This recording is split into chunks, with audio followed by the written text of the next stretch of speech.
Hello everyone, இன்னைக்கு பாயா எப்படி செய்கிறது பார்க்கலாம் வாங்க. முதல்ல வெங்காயம், தக்காளி எல்லாமே சாப் பண்ணி வச்சுக்கோங்க. மிக்சியில் அரைக்கிறதுக்காக இஞ்சி, பூண்டு, மிளகு, சீரகம், சோம்பு, பட்டை, லவங்கம், தேங்காய் இது கூட எல்லாமே சேர்த்து பேஸ்ட்டாக அரைச்சி வச்சுக்கோங்க.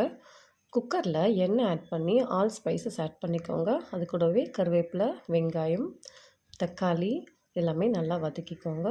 வெங்காயம் அண்ட் தக்காளி நல்லா வதங்கி பிளெண்ட் ஆகிட்டு வரணும். அதுக்கப்புறமா மிளகாத்தூள், pepper powder, Kashmiri chilli powder, garam masala powder, mutton masala, மஞ்சப்பொடி, உப்பு இது எல்லாமே போட்டு நல்லா ஃப்ரை பண்ணி விட்டுருங்க. அதுக்கப்புறமா நல்லா வாஷ் பண்ண லெக்ஸ் எடுத்து இதில் போட்டு அந்த மசாலா கூடவே ஃப்ரை பண்ணிவிடுங்க. அதுக்கப்புறம் நம்ம அரைச்சி வச்ச தேங்காய் பேஸ்ட்டை இப்போ ஆட் பண்ணிக்கோங்க. இந்த மசாலா தான், அந்த ஃப்ளேவர் தான் அந்த பாயாக்கி ஹைலைட்டிங்கு.